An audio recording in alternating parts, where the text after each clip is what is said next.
एक हफ्ता पहले से पाकिस्तान में एक मारूफ बैरून मुल्क से जो एक फ्रेंचाइज है फास्ट फूड चेन, उस पर हमले किए गए।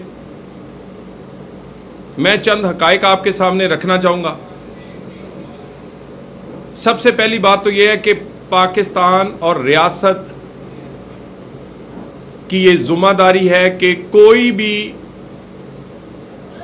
पाकिस्तानी कारोबारी हो या बाहर से पाकिस्तान में जिसने इन्वेस्टमेंट की हो, उसके जानो माल का तहफ़्फ़ुज़ रियासत का फ़र्ज़ है और रियासत अपने इस फ़र्ज़ से गाफिल नहीं है। बहुत ही अफसोस के साथ ये कहना पड़ता है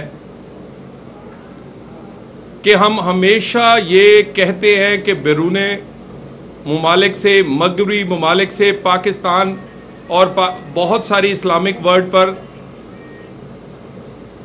ऐसे इल्ज़ामात और ऐसी बातें की जाती हैं जिसका हकीकत से या इस्लाम से, हमारे दीन से कोई ताल्लुक़ नहीं होता। KFC पर जो रिसेंटली चंद हमले हुए, तकरीबन पूरे पाकिस्तान में 20 के करीब मुख्तलिफ जगह ये वाक़यात हुए। एक जान इसमें गई वज़ीर आज़म पाकिस्तान की तरफ से, इंटीरियर मिनिस्ट्री की तरफ से वाज़े हदायत और सूबों को दी गई कि हर सूरत हर एक का जानो माल का तहफ़्फ़ुज़ आपका फ़र्ज़ बनता है और ऐसा कोई भी फ़र्द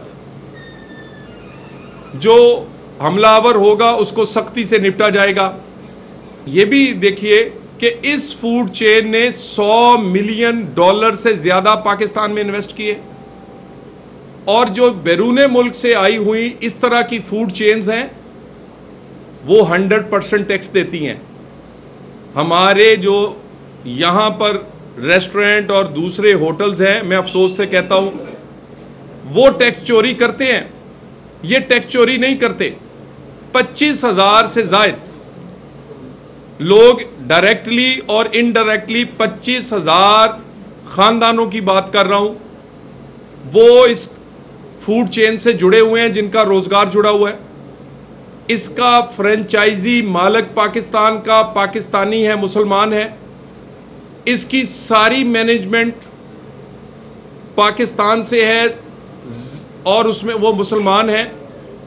इसमें हर चीज़ जो इस्तेमाल होती है, जितनी भी चीज़ें ये ख़रीदते हैं वो पाकिस्तान से ख़रीदते हैं, पाकिस्तान के वेंडर से ख़रीदते हैं, पाकिस्तान के दुकानदारों से, पाकिस्तान की मंडियों से ख़रीदते हैं तमाम लोग। और उसके बाद उसका प्रॉफिट भी पाकिस्तान के अंदर इन्हीं लोगों को जिनसे वो ख़रीदते हैं, और जब वो बेचते हैं इनकी तनख्वाहें, इनका प्रॉफिट पाकिस्तान के अंदर ही सबके पास रहता है।